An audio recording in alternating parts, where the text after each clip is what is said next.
Hopefully everyone's doing well. Welcome to the MAGIA Mindset. Today's guest is a former Division I athlete. She has launched her company, Alpha Girl Confidence, in 2017, where she helps mold the overall female athlete within our beautiful game. She is an expert coach and speaker on confidence and mindset for female athletes. It is my absolute pleasure to welcome our guest, Shay Haddow. Roll the intro.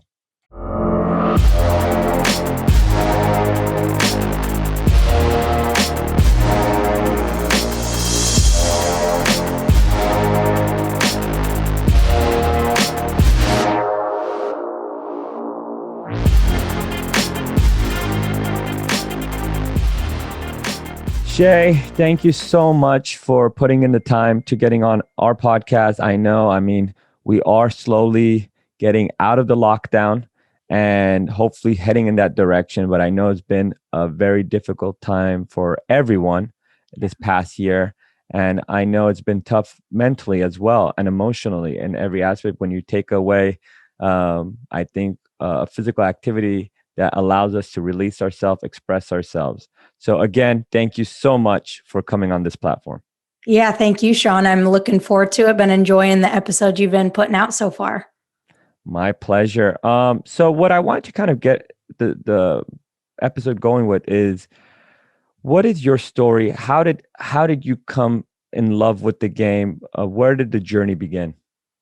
Yeah, so I started playing at the youngest age I could possibly play. My brother played, so I just followed and did everything he did, right? So I played soccer and basketball growing up. My parents always said, you're naturally gifted. I just had it. And then when I was 12, I tore my ACL. So I tore it at a very young age. And that's when all of my confidence issues started to arise, my emotional issues, my anxiety, like all of that stuff started to come up around that age. And that's for a girl, that's a tough age, kind of getting into those teenage years, those tweens. So kind of navigating the injury itself, the physical hardships, the emotional, the mental. And then when I finally got back on the field 9 months later, I lost all of my confidence. I lost all of my speed. So I totally had to change the way I played. So I went from being a speedy forward to then, all right, Shay, you're gonna move in the back, like center mid, center back, that kind of thing. But it was tough. I felt behind. I was terrified of making mistakes. I felt trapped when I was out on the field. And so with that kind of that buildup of lack of confidence, it really took a toll on me. And I started to kind of fall out of love with the game a little bit. When I was 15, I remember before going to practice one day, I remember thinking like, wow, like I don't love it anymore. Like I don't know if I want to do this anymore. And, it was my dream to play college soccer. It was, everybody on my club team, everyone was going to go Division I. That was kind of the expectation, right? So there was a lot of pressure associated with that as well. But thank goodness I decided to, keep pushing. I decided to give it one more go to Surf Cup, hope that I get some attention there. So I went to Surf Cup and I ended up getting recruited there, got recruited by Virginia Commonwealth University, had no idea, had never heard of that school because I'm from Utah. So that was kind of a big thing to move all the way across the country. But I had two offers, one from Utah State, one from VCU. And I decided to kind of be different, get out of my comfort zone and go to Virginia. And then, being an 18-year-old kid, it was tough to be away from home that long. So I ended up transferring back to Utah State.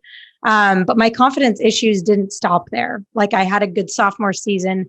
Junior season was absolutely horrible. I lost my starting spot. I was kind of stuck in my head. And it just wasn't a great season. And so finally, senior year, I started actually learning about sports psychology and visualization and all this kind of stuff to really help me take control of my last year because I wasn't going to play beyond that. So finally started learning about that stuff, ended up having the best season of my career, the most fun I've ever had, ended up, being voted captain and a bunch of other stuff. But it wasn't until I started learning about mental performance that I really started to kind of, play to my full potential finally, right? That last year, I finally kind of broke through. So that's kind of my story and my journey of how I started kind of doing what I'm doing now, because I don't want to see other girls going through the same thing that I had to go through without mentors and without resources, because it wasn't fun.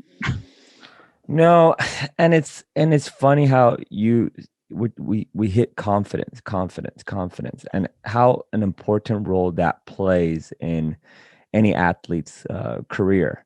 And it just takes you can be so technical, you can work so hard, but when the moments come, you don't have the confidence to execute it.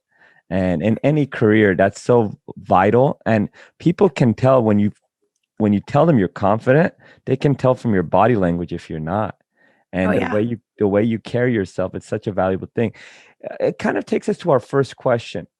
The importance of empowering youth female athletes in order to cultivate confidence and leadership skills on and off the field.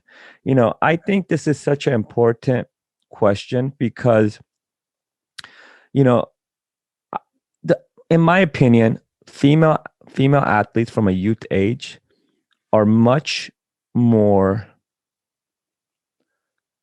intelligent, and and the thing is, they mature faster, and there's nothing wrong of the male athletes as well. But when I'm watching, and it's just the flat out truth right now with the psychology behind it, is they're aware of everything. So the situation, that environment, if they feel like they're training with boys and the boys are better, they're aware of it, and that could impact their confidence. So I want to go in the youth. What are the points you got to take as a coach? What do you got to be aware of? And how do you incorporate those leadership skills within them? Yeah, well, I think you bring up a good point in just saying that the boys and girls, especially at that age, are very different emotionally, socially, mentally. And so being aware of that first, realizing that girls and boys are totally different in kind of their social development at that age. And so that's the first thing I would say as a coach. And the other thing you have to realize about girls is that, and you kind of alluded to this already, but girls are hyper aware of everyone else around them, right? They're aware of if this girl's doing this better than me. And boys more so, I've seen that they don't really care as much, right? They just go out and play and they do their thing. Whereas girls, it's like, ooh, if I do this really well, am I going to make this person feel bad? Right. Or, it's like they're so concerned. Number one thing I see is that they're so concerned with what other people think of them. That is number one. And then I don't know if you could say number one, number two, but the other thing is fear of making mistakes. And those are kind of connected in a way. So as a coach, realizing that your girl's number one fear is making mistakes. So I asked this on Twitter last week. I said, coaches, would you rather have a player who just kind of floats through and doesn't make any mistakes, or would you rather have a player who like plays full out and is like making mistakes? Right. And as you could guess, every coach is like, well, I want my player to play full out. I want them to make mistakes. But I think a lot of times the girls, they don't know that the coach wants that. They think the coach wants perfection, right? Because when they make a mistake, what happens? They get yelled at. They get pulled out of the game, right? And I know this doesn't happen with a lot of coaches, but it does happen quite often, probably too often. So I would say, in addition to being aware of the differences, is realize that they are terrified of making mistakes. So encourage mistakes. Encourage them. When they make a mistake, celebrate those mistakes, right? Obviously, coach them, give them feedback, but celebrate them for actually trying the hard thing, right? And I've seen that as one of kind of the biggest breakthroughs, that they don't have to do the skill perfectly, but them just like doing the skill and trying it and training full out makes a huge difference long-term with obviously their performance and then their enjoyment, right? And then big picture for me, when I first started doing what I do, it was, I want to build confidence soccer players. I want to help these girls become better soccer players. But now it's evolved much more to like, I want to build confident human beings and confident women.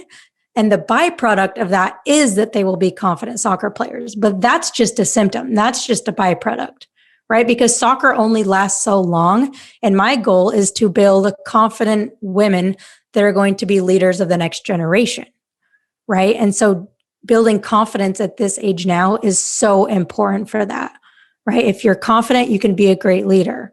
If you're not confident, it's going to be hard to be a great leader. So that's why I think it's so important that we try to empower them now. We get rid of these mental blocks now so that when they are in college and when they're in their career, like they don't have to work through all of these things that happen and were brought up when they were teenagers. No, it's so huge. And the reason I'm saying it, it's like, for example, in our academy, we ended up coaching a group of 3 to 5 girls. They have their own group, and 3 to 6 boys. And until I launched my academy and understanding the difference of girls, boys was that moment is I go and I see my boys were explaining the same activity. They love to run hard, work hard, but get physical with each other and throw each other in the goal. And the girls are exactly wanting to do it. So they're not even going fast. They want to do it exactly the right way that you told them to do it. So their main thing is what? To please you more, yes, because you told them those exact coaching points. And they're like, Coach told us this. So they're taking it in and executing that. Yes. And as that goes, I wanted to kind of get into that. Those raw moments, those raw stages. We can even go a little bit older of 8, 9. What is it? Because I've seen even they imitate your movement as a coach. What is it the most important things you got to reflect on? Because they're so raw and they take a lot of those sponges. What is it that you kind of reflect on when you go to those sessions to kind of have them at least take in, and you don't want to take them the wrong way? Yeah, you're totally right. Like boys will just go play. Girls like think about everything so much, almost to a fault, right? It's like, I have to do exactly as my coach says. And I remember growing up, on my club teams, as soon as our coach walked up, we knew what kind of practice we were going to have. We knew how much fun we were going to have. We knew how much we could make mistakes just based on our coach's body language. Right? It's just like we knew in that moment if this is going to be a good practice or not. Right? So as far as that goes, like as a coach,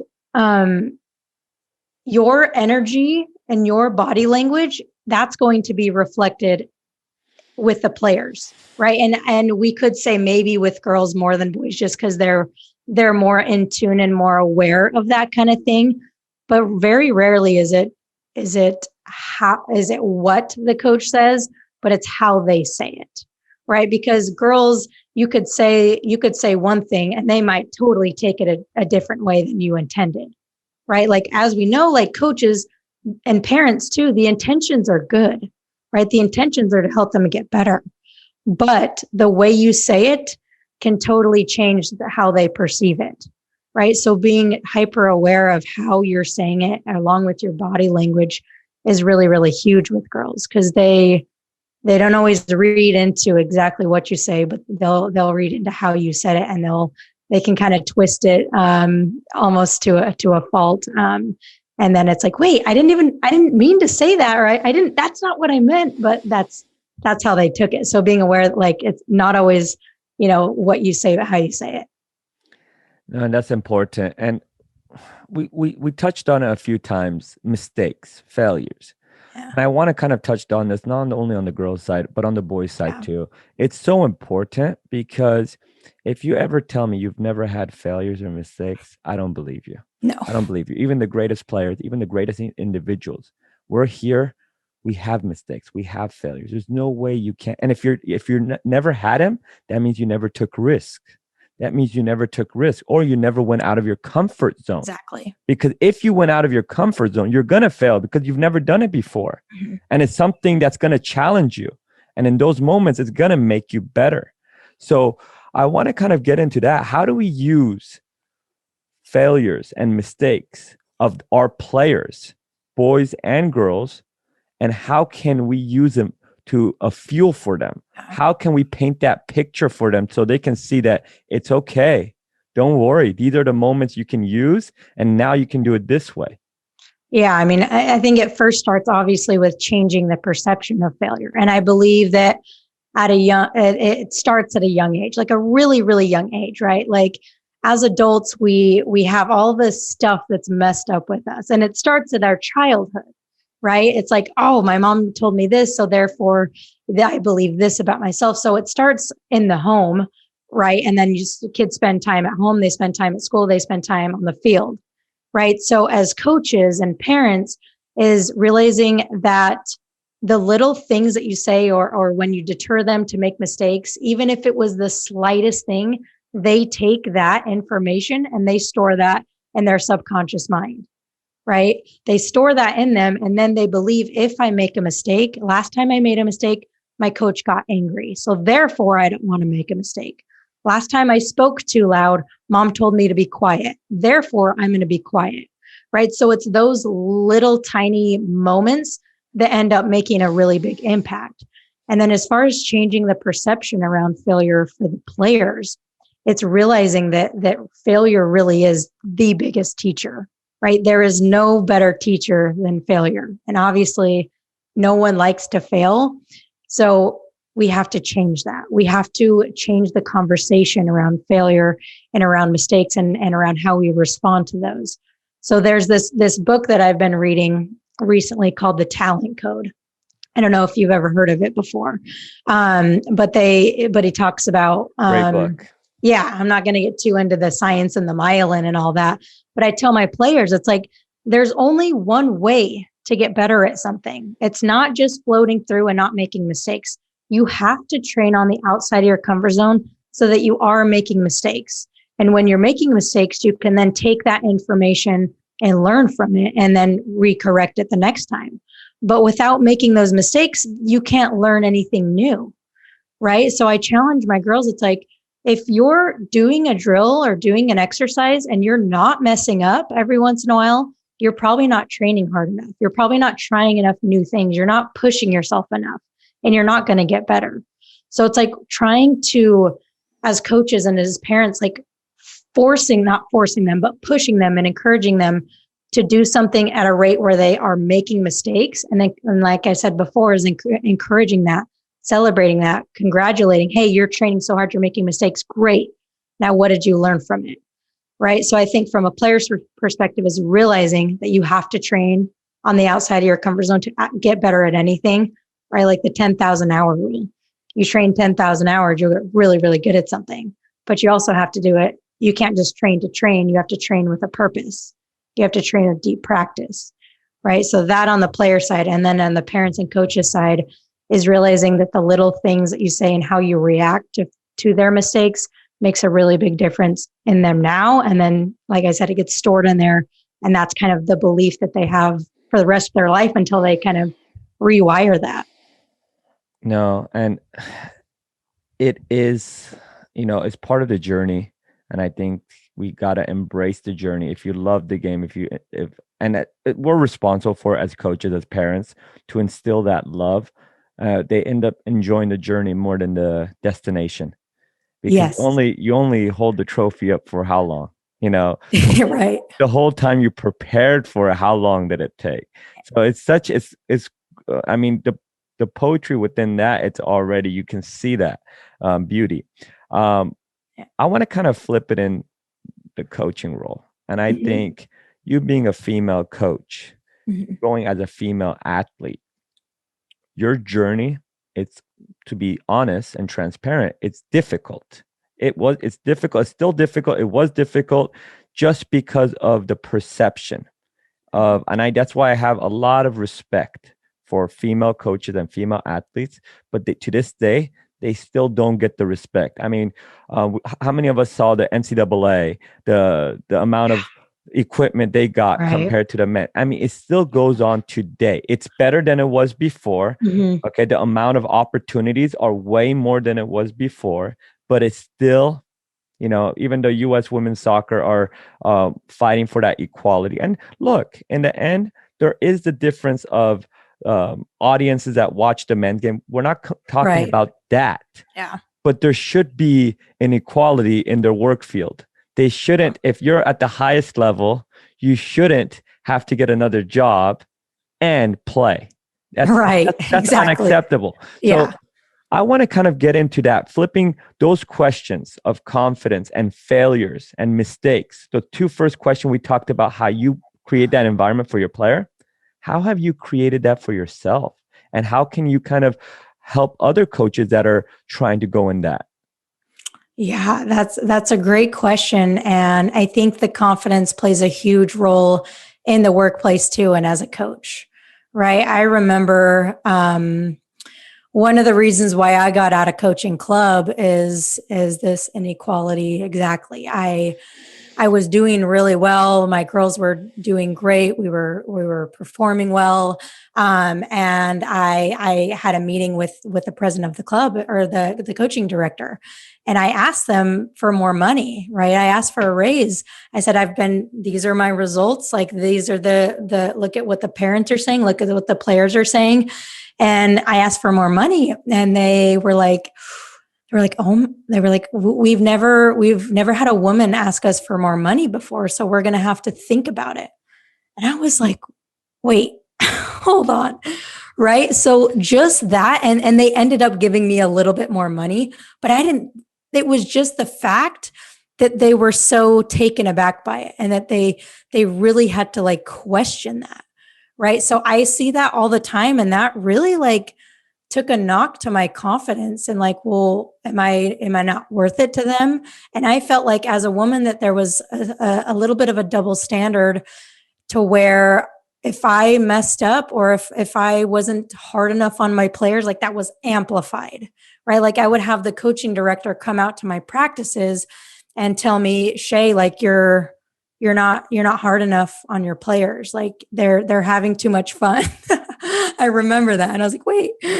And so I remember just always feeling like I wasn't doing enough. I had to be somebody else.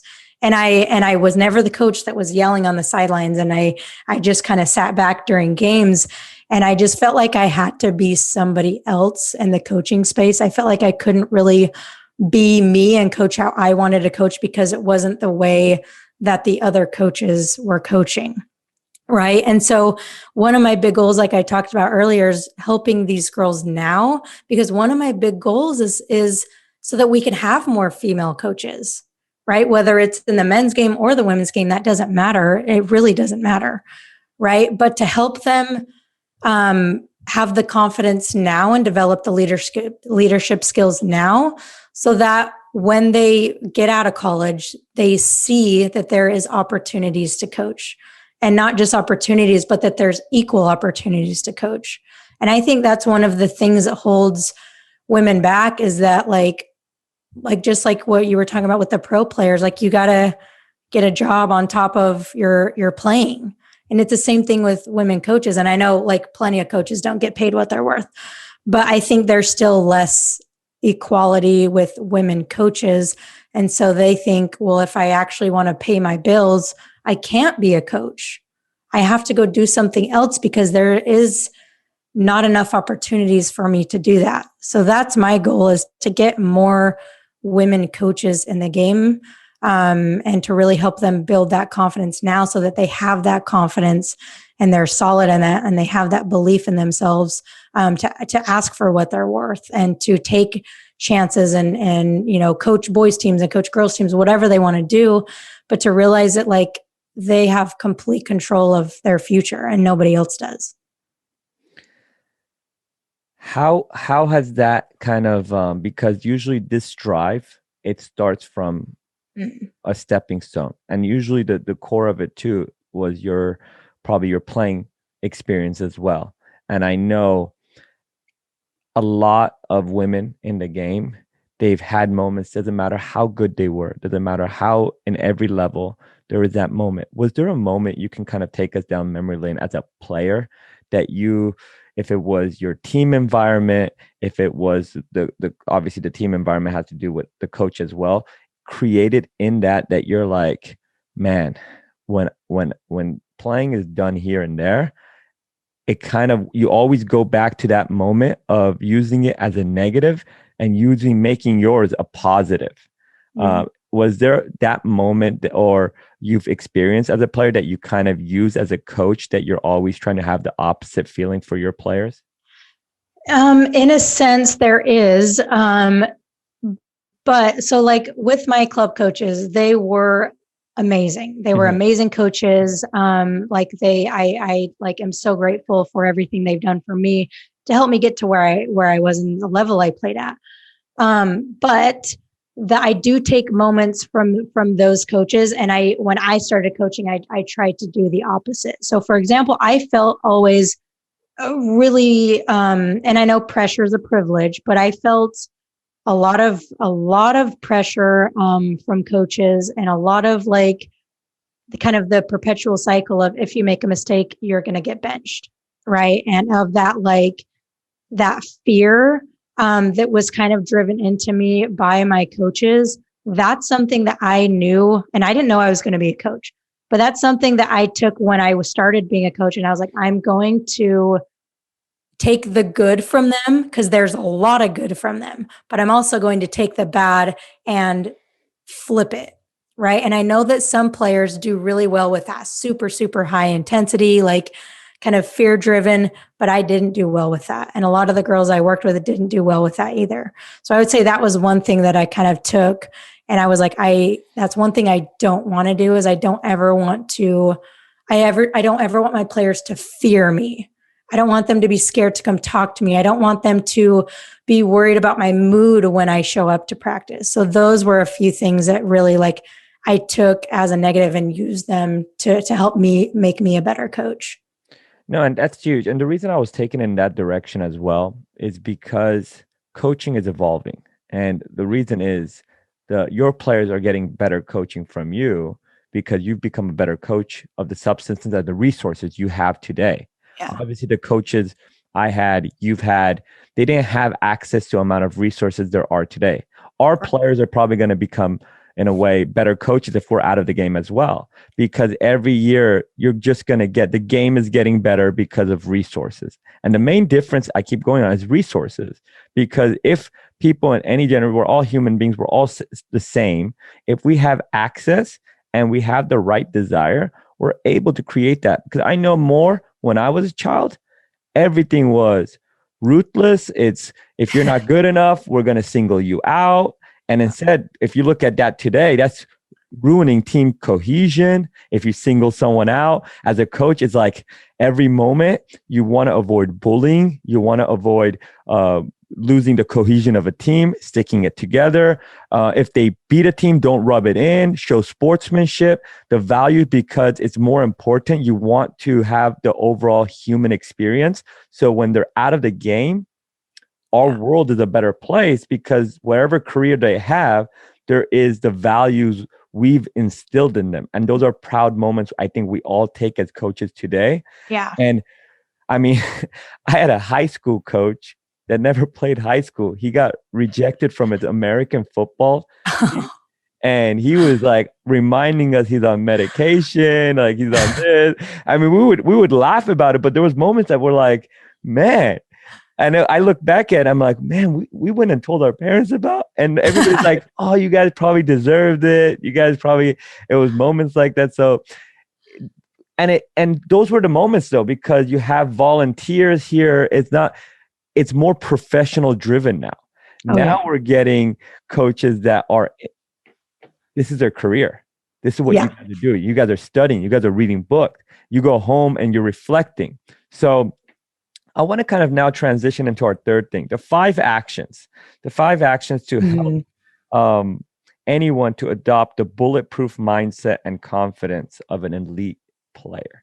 And I think it's important when we touch on elite. And when I want to say elite, I want to even for you to take it up another level, is saying, let's discuss the elite of how to create it for the elite, but also within that group, the tip of the arrow.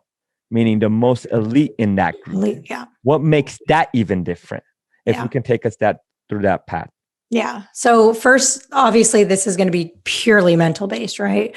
But the first thing is we have to understand that confidence isn't born, right? Confidence is earned. And with that, confidence comes from results. So the more results you see, the more confident you are. It's kind of hard to see results and not be more confident, right? Like if you do the work and you see the results, oh, I gain this confidence. So that's what we first have to understand. But where results come from is action. So the first one is to take action, right? Very, very simple.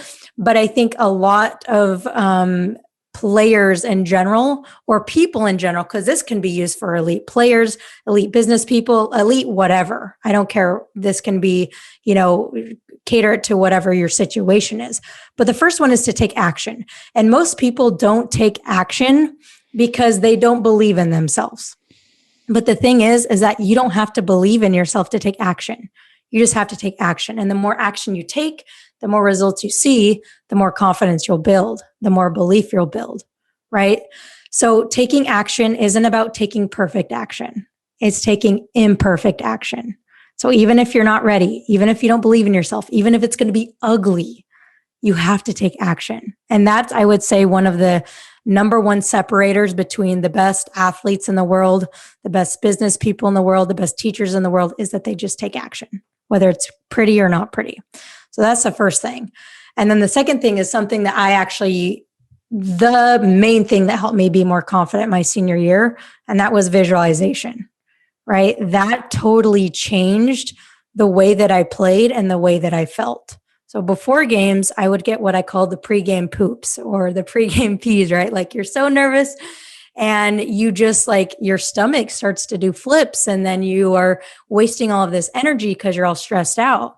So not only did it help me with my energy and my physical performance, but like I just felt so much more in the zone before I played. My focus was on point. There's no excuse not to visualize before every single game. I guarantee you the most elite players, professional players, they should at least be visualizing before every single game. And it's not just on the field, but using it off the field. Before you take a test, can you visualize? Before you go on a job interview, can you visualize? Anything that you really want to perform well in and perform at your highest elite level, you should be visualizing how to do it, or you should be visualizing what you want to happen in that. And then number 3 is getting really good at affirmations and getting really good at talking to yourself like you actually like yourself, right? Like we're pretty mean to ourselves a lot of the time. Like we say things to ourselves that we would probably never say to a friend. And I don't care how skilled you are. I don't care if you're the best players, if you've got the highest level of skill. If you talk to yourself like you're the worst player, you're never going to be elite and achieve your full potential, right? So this is going for on the field and just off the field as a person, your self-worth as a person and as a player, right? So it's really just about this is changing the way you talk to yourself, rewriting your story, because the thoughts that we tell ourselves, we kind of start to form this story of this is who I am. And I'm stupid and I'm not good enough and I'm slow and I'm never going to reach my full potential. We take our thoughts and we use this story and then we start to believe this story and then we take action based on that story. But we can rewrite our story with positive thoughts and talking to ourselves positively, right? So we can change our story from one of victimhood and one of lack and one of scarcity to one of empowerment and one of confidence. But it all starts up there with your thoughts. And then the fourth one is to fail often, right? So we already got into failure a lot, but really just kind of changing your mindset around failure and realizing that the more you train outside of your comfort zone, the more feedback you're going to get. And the more feedback you're going to get, the more you can kind of correct and learn from that. And then the last one, and this goes for, I think, just being an elite human being, is to do something hard every single day. Every single day, do something hard. And when we do this, we prove to ourselves that I am capable of doing hard things. that I am capable of being consistent in doing hard things. So whether that's taking a cold shower, whether it's working out first thing in the morning, whether it's reading instead of watching TikTok in the morning before you go to school, whatever that hard thing is to do something hard every day, because the more you do that, you build more trust in yourself. And when you build more trust in yourself, you build your confidence muscle, is what I call it. Right. And when you wake up every single day, or you go to sleep every night and you said, I did this hard thing, I'm proud of myself. I know that if I do this hard thing today, I can do it again tomorrow. And that's huge for me. That's something I try to do every single day. Like everything that these 5 actions, I do these every single day, because if I'm just talking about them and I'm not doing them, then I'm not doing my job. So I would say, I don't care if you're a coach, a parent, a player listening, do these 5 actions with whatever season you're in your life, and you'll start to see your confidence and your mindset increase. No, it's huge. Let's just say you're a player. I want to put you in a scenario. You're a player. We'll go high school or college. It's in high school or college, and had a moment. Basically, has been talking to you, has been working on her game, has been building that confidence. She's not the priority free kick taker, but she wants to step up and take the free kick in a very vital moment of a game. And she takes it, hits the post. Coach tears into her and lets her know, never step up again. If you do, you're not getting 1 minute. Get subbed out. She's destroyed. She's calling you, bawling out, knowing that, what do I do? Like, I'm not going to get, I don't want to ever step up like that. And I thought it was my moment. And if you're going to reflect from the whole totality of it, it hit the post like 1 inch this way. She could have just stepped up. That shows huge confidence, but it went 1 inch this way and it hit the post. So because of that, and the way, let's just say, the communication is at those, we can even talk college, is winning, because their jobs are on the line too. So their emotions will get on the line, because if they're not getting results and if it's very important, but the player felt like they've put in the work. They've reached out to you, and that's the situation, explain the situation. She wants to quit. She doesn't want anything with it because her confidence is down the drain like that. How do you walk through a person like that? As the coach? You're not her head coach, but she was your player that you've coached throughout her journey. Okay, I got you. Yeah. So the first thing I would say is, and this might not be what you would probably think, is to have a conversation with your coach about that moment. Because if the player just sits there and they're going to start to create their own story around what happened. Oh, my coach hates me. Oh, I'm the worst. Like, they're going to start to create this story that may not be true. Because in the moment, the coach was mad, obviously, but it's the heat of the moment. So the first thing I would do is to actually sit down with your coach and say, like, hey, coach, like, I was just trying to step up, but when you yelled at me, it really made me feel right. And talk about like that, because I guarantee you, in the moment, the coach maybe looking back would be like, okay, I exploded a little bit. I think maybe you need to work on it a little bit more before you step up and take free kicks, right? So having that conversation and really getting to the reality of the situation instead of the reality that you think is the situation, right? And once you have that conversation, then you can like express to your coach, hey, coach, like, this is something that I really want to do. So I will put in the work, and I won't step up until you think I'm ready. I know you're the coach, but just know that I am going to put in the work because I want to be your go-to player for doing that. Right. So first is having that conversation. And then like you have to have the foundational mindset in order to continue to work, because a lot of players at that point will say, yeah, my coach doesn't want me. I'm not going to work on it anymore because I'll never get that chance. End of story. Right. But you have to have that foundational mindset so that after that conversation, you can continue to work and you can continue to adjust and do what you need to do to put yourself in that position. But again, it kind of all goes back to action, taking action and having the conversation and taking action to continue to keep going.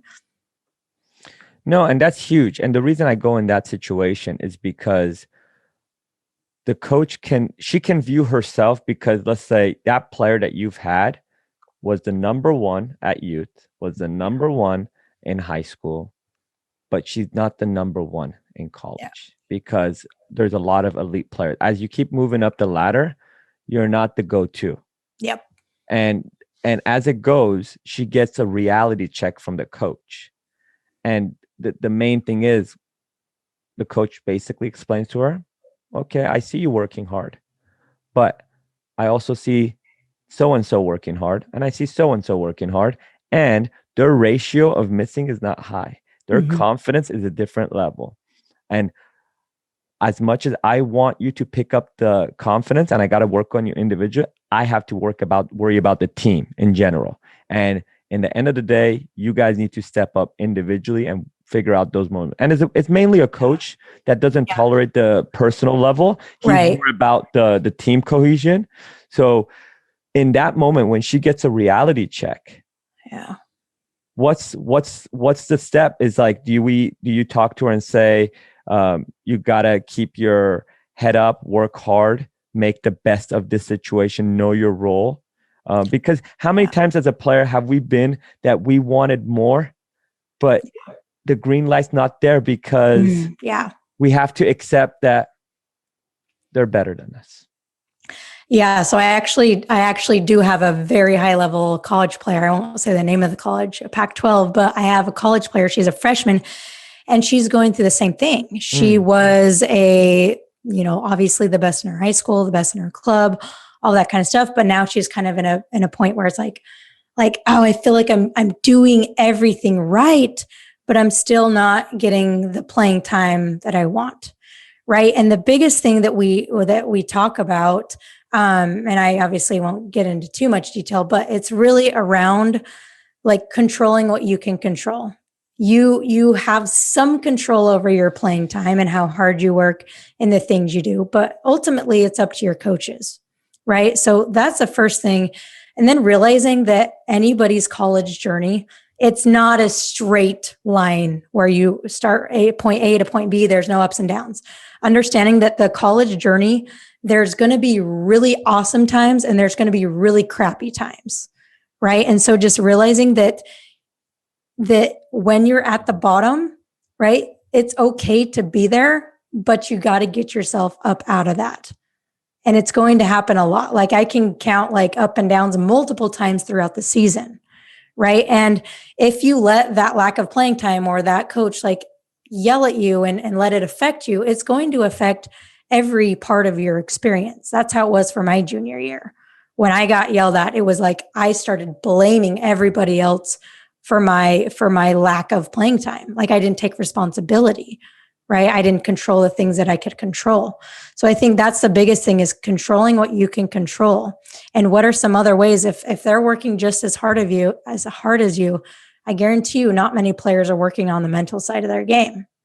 There's just probably not that many, right? There's more than there used to be, but there's not many people listening to podcasts like this as far as players go.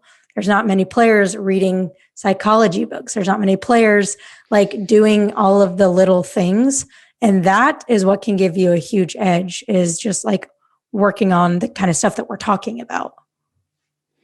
No, and I think you hit it. People at that age group are not watching these stuff. They rather know how many likes they have on social media, how many views they have. And I think if they don't have high, then they don't feel like confident. If they have high, they might not be the most inspirational, but they feel confident about it. So it can go so many directions, but we're in a technology.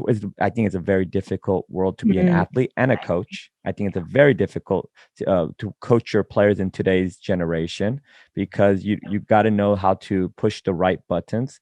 And I even want to go based on what you said about you were blaming others and you should have taken your personal responsibility. I'm a firm believer that if you have the right people around you, like literally the right environment, they will pull you in and use every single moment as a teaching moment. Absolutely. If you're blaming others and they can see it, you might not say it. They can see it from your body language. The special coaches see from your body language. What's wrong? I don't want to talk about it. What's wrong? I don't want to talk about it. No, no, no. I need you to talk to me. I'm here to help you. I want to hear it. And when you start opening up, they're like, oh, I didn't know that. Why did you feel like that? Okay, interesting. How can we help it now? Okay, why are you blaming it? Okay, can you control that? No. Can you control how you wake up in the morning? Yes. And those things go a long way. Absolutely. But those, if you reflect on it, if you had moments, because we're 20, we're 19, we're 17, we could be not as mature as we are right now. If you are who you are in the mentality part and you're 19, you probably take it differently. But you went through different avenues to get there. But if we had that environment at 11, that's why I always say it's never too young. You can create those environments at 12. So by their 18, they're already mentally strong and go. I want to kind of wrap it up by empowering the female. And I know we're talking and we're keeping the topics on female athletes. And the male athletes has a significant role, but I think has a history about it. But the female, in having the freedom, because international is opening up more and more. Yeah. So I still think the female athletes are still the new athletes within the world of football and other sports as well, and things that are opening up for them. Yeah. I think I think you would have loved to be a youth athlete in today's world because of the amount of opportunities there are compared to what it was before. I want to say how important it is to empowering this generation of female athletes overall, because I think it takes the coaches to step into that, and for us as a community to kind of bring the equality of female and male, and not just saying you run like a girl. No, you run like a boy. Instead, you run like an athlete. You run like an athlete. How important it is to make it equal. Yeah. And I think one of the first steps in doing that is representation, right? So yes, empowering them, but we have to empower ourselves first, right? If I'm going out there and I'm putting myself out there and I'm failing and I'm shining my light and I'm doing all this stuff, the little girl watching me is going to say, hey, if she can do that, I know I can do it, right? And it was the same thing for me as a little girl. 99 World Cup, watching Mia Hamm. If she can do it, I can do it. So when we see women kicking butt, I don't know if I can swear on this, but if we see women kicking butt, it's like they know that they can do it too, right? Like the Roger Bannister, right? The 4-minute mile thing. It's the same idea. Once one person breaks the 4-minute mile, everyone, well, not everyone, but a lot of people break the 4-minute mile. So I think it starts with us as women coaches, and like putting yourself out there, taking chances, asking for more money, starting your own business, like doing whatever it is to where you are taking risks and showing girls that, hey, I can do this and so can you. So I think that's where it starts. And then just going back to what we talked about earlier with kind of changing the narrative around mistakes and changing the narrative around gender roles, honestly, right? Girls are supposed to be people pleasers and girls are supposed to be quiet and boys are supposed to be loud, and like kind of changing the narrative around gender roles, I think will really empower them at their age to realize that it doesn't matter if I'm a girl or a boy. I can be loud, I can be quiet, I can be whoever I want to be, regardless of my gender or how I identify. So I think that's a big thing that we can really start to work on now with the kids, is just letting them know that like it doesn't matter what gender you are, right? Be who you want to be. And when they do that, when they're our age, they will start to change the game, right? Like I think our generation is making really massive impact. And I think that when the kids we're coaching are our age, I think it's going to be even bigger. And that's why probably you're doing what you're doing and why I'm doing what I'm doing is to make the game even better than it already is. No, absolutely. And when we have coaches like yourself on here, it makes us put a smile on our face that the game is going in the right direction. Players, boys, girls have right mentors that are looking out for their interest. And and we're not just trying to educate them, we're trying to educate the parents, because how many times are they with us and how many times do they go home? Right. And I think we forget that we talk to our parents that if we saw our daughter or our girl is not performing or our boy is not performing, is what's going on in the home. And to me, I've had some difficult conversations with parents, and I'm like, look, because they were saying, hey, what's going on, coach? I'm like, okay, let's start out with this. One, how many days are they with me? How many hours? Okay. How many hours are they with you? Good. If he's acting with that, what's the home environment look like? We have heart to heart. What does it look like? Oh, why even having the TV babysit him? Why are you having the TV babysit him? How about it takes hard work to parent. So kids that are becoming who they are, 100% players should take majority of the percentage of the credit. The ones that decided to work hard. Parents should be the other ones that sacrifice their time, their careers to put attention, drive them here, get the right coaches, get the right environment, get the right friends, everything, and put everything into place to make it. It's that whole saying, it takes a village to happen. It's true. It's a collective. And that's why I love the game, the football game, the soccer game, because it's a team sport. Anything in life, it takes a team. So, it was truly a pleasure getting you on the show. I mean, I am so excited for your own players to be able to have you as a coach, as a mentor, and to build that relationship, because it's only going to enhance their game. What we want you to do is we want to give the closing thoughts for you. Anything you have going on, any projects you want our audience to know about so they can kind of get linked up with to kind of help enhance our game, we would love to give the floor to you. Yeah. So speaking of, a team thing with the parents and the players. So I have a free Facebook group for parents where every single week I do a live training. Sometimes it's specific for the players. Sometimes it's specific for the parents. I have guests on, but that's called Alpha Girl Confidence. It's a free Facebook group there. And then I have my own podcast, the Alpha Girl Confidence Podcast. So I have one guest on every single month. And then the other episodes are quick solo episodes for players to consume really quickly. And then they can also find me on social media, Twitter at Shay Haddow and Instagram at Shay Haddow. And you can find all the good stuff there. Thank you so much, Shay. It was a great pleasure having you on the show. Thank you, Shawn.